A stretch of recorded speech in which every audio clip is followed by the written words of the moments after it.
بسم اللہ الرحمن الرحیم. پاکستانی جا رہا تھا, ٹرین میں سفر کر رہا تھا ایک چائنیز کے ساتھ. تو پاکستانی تاجروں کا دماغ بہت تیز چلتا ہے. تو ایک چائنیز کے مچھر آ کے بیٹھا. چائنیز دنیا کی ہر چیز کھا لیتے ہیں, چائنیز نے اٹھایا اور کھا لیا. اب پاکستان نے بولا یار ادھر تو مچھروں کا بزنس بھی ہو سکتا ہے. تو پاکستانی کے مچھر آ کے بیٹھا, اس نے پکڑا اور چائنیز سے بولا کتنے کا خریدے گا. ہم کہیں جنگل میں گئے تفریح کے لیے, تو مجھے تھوڑا سا شوق ہے مختلف لوگوں کا انٹرویو لینے کا, ان کا کلچر کیا ہے. تو میں نے دیکھا کہ اب ہمارے کیمپ کے قریب دو ذرا ایجڈ سی خواتین تھیں. تو میں نے کہا چلو ان سے تھوڑا سا انٹرویو لوں, یہ خیمے میں کیا پکا رہی ہیں. ہم وہاں قریب گئے تو وہ کچھ مچھلی ڈال کے اور کچھ پکا رہی تھی. تو تھائی زبان میں ایک ترجمہ کرنے والے میرے ساتھ موجود تھے. تو وہ انہوں نے بتایا کہ یہ مفتی صاحب ہیں, ہمارے عالم ہیں, یہ آئے ہیں, یہ آپ سے انٹرویو لینے چاہتے ہیں. میں نے ان سے پوچھا آپ کیسے رہتے ہیں, کیا کھاتے ہیں. تو گپ شپ ہوئی. تو پھر جب انہوں نے تعارف کروایا نا کہ ہمارے عالم ہیں یا مذہبی رہنما ہیں, تو پھر وہ کہنے لگیں خواتین کہ آپ وہ تھیں تو بدھسٹ تھیں. تو انہوں نے کہا آپ ہمارے لیے گاڈ سے دعا کریں کہ اللہ ہمیں اولاد دے دے. تو میں نے کہا یہ دونوں لیڈیز کے اولاد, یعنی شاید ہمیں سے مراد ہو ان کے میاں کہیں اور رہتے ہوں گے, دونوں کی اولاد نہیں ہوئی. تو میں نے کہا کہ وہ کیا مطلب آپ دونوں کے یعنی شوہر کہاں ہیں. تو پتہ چلا کہ یہ ان کا شوہر ہے اور یہ کیا ہیں. تو میں نے ان کو, ویسے وہ اردو سمجھتے بھی نہیں تھے, میں نے تھوڑا مزاق کیا. میں نے کہا اسی وجہ سے تو اولاد ہو نہیں رہی. بھائی اولاد کے لیے ایک کا عورت ہونا تو دوسرے کا مرد ہونا, یہ تو دونوں فرشتے بھی کنفیوز ہو رہے ہیں کہ یار یہ کیا مسئلہ ہوا کیا ہے. ٹھیک ہے کہ بھائی ان کو اولاد اللہ کی طرف سے دے کیسے ہم. تو ایسے عجیب فیشن ان لوگوں کے کہ مرد نظر نہیں آتا اور عورت نظر نہیں آتی.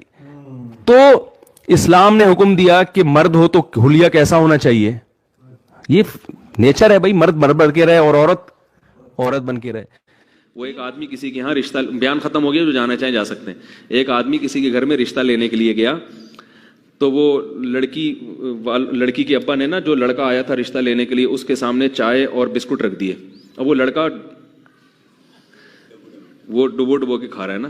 تو لڑکی کے والد نے بولا کیا ہے, اس کو تو تمیز نہیں ہے کھانے کی. تو انکار کر دیا رشتے کا.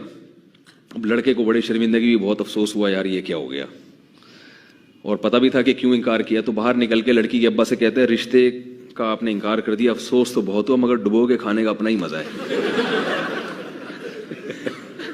ڈبو کے کھانے کا اپنا ہی مزہ ہے, تو وہ تھوڑی چھوڑیں گے ہم.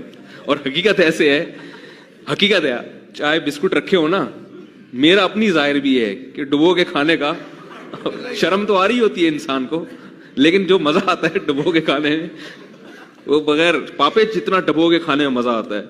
تو بسکٹ ہو کوئی بھی چیز ہو, ڈبو کے کھانے کا بہرحال اپنا مزہ ہے. تو اب کوئی بھی, میں کہیں جاتا ہوں نا, کوئی لوگ چائے بسکٹ رکھ دیتے ہیں زبردستی کے کھا وہ لو, تو پھر میں ڈبو کے ہی کھاتا ہوں. اور میں بولتا ہوں بھائی ڈبو کلا سناتا ہوں نا, کئی بار آپ سن چکے ہیں. وہ ایک بچے نے, ایک مس تھی, انہوں نے وہ بچے بیٹھے ہوئے تھے, اسٹوڈنٹس بیٹھے ہوئے تھے, ان سے معاہدے لیے کہ دیکھو بیٹا پکا وعدہ کرو کہ پان گٹکا نہیں کھاؤ گے. انہوں نے کہا میس پکا وعدہ پان گٹکا نہیں کھائیں گے.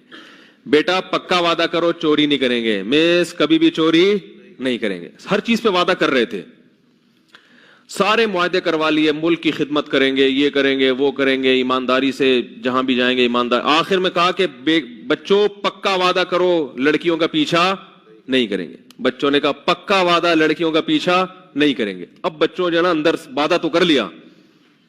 اب مس نے کہا اچھا پکا وعدہ کرو ملک پر جب جان دینے کی باری آئی تو جان دیں گے. انہوں نے کہا دے دیں گے, ایسی زندگی کا کرنا بھی کیا ہے ہم نے. جب جان دینے کی باری آئے گی تو کیا کریں گے, جان دے دیں گے, زندگی کو بچا کے کرنا بھی کیا ہے. وہ ایک پاگل صاحب نکلے, ایک ڈاکٹر نکلا بریف کیس لے کے نا اپنی کلینک سے, بڑا 3 پیس سوٹ ٹائی میں, بڑے مہذب. تو ان کو دور سے ایک پاگل نظر آیا. پاگل تو ویسے ہی کسی بھی چیز کو گھورنے لگتا ہے, تو گھور رہا ہے ڈاکٹر صاحب کو. ڈاکٹر صاحب نے جب اس کی طرف دیکھا ڈر گئے کہ یار پاگل ہے, پتہ نہیں عجیب سا آدمی لگ رہا ہے. تو جانا جس طرف تھا ڈاکٹر صاحب نے, وہ پاگل ہی کی سمت تھی. تو ڈاکٹر صاحب نے سمت چینج کر لی نا ڈر کی وجہ سے, دوسری طرف چلنا شروع ہو گئے. وہ پاگل ہے, اس کو تو کچھ بھی کر لینا, اس کے سمجھ میں کچھ نہیں آیا, اس نے کہا چلو میں بھی ادھر ہی چل لیتا ہوں. بھائی جب پاگل نے ڈاکٹر صاحب کو گھور کے دیکھا تو ڈاکٹر صاحب نے بھی گھور کے دیکھا تو پاگل اور گھورنے لگا نا. پاگل تو نقل اتارتا ہے نا. اب ڈاکٹر صاحب نے میڈیکل سائنس تو پڑھی ہے, پاگلوں کی نفسیات انہوں نے نہیں پڑھی تھی, تو وہ مخالف سمت میں چلنا شروع ہو گئے. ڈاکٹر نے بھی, وہ پاگل نے بھی اسی سمت میں چلنا شروع کر دیا. ڈاکٹر صاحب نے دیکھا یہ تو ادھر ہی آ رہا ہے, وہ اور گھبرا گئے, تھوڑا اسپیڈ بڑھا لی انہوں نے, پاگل نے بھی اسپیڈ بڑھا لی. ڈاکٹر صاحب نے بھاگنا شروع کیا, پاگل نے بھی بھاگنا شروع کیا. اب تگڑ وہ اسپیڈ میں بھاگ رہے ہیں, پاگل پیچھے اسپیڈ میں بھاگ رہے. وہ تو ڈر گئے نا بیچارے, بھاگتے بھاگتے گر گئے. ڈاکٹروں کو بھاگنے کی تربیت تو ہوتی نہیں ہے. دھڑام سے نیچے گرے, پاگل آ کے ان کے اوپر گر کے کہتے چھو لیا. ڈاکٹر نے کہا کمبخت, تو چھونا ہی تھا تو مجھے پہلے بتا دیتا یار, اتنی ٹینشن میں ڈال.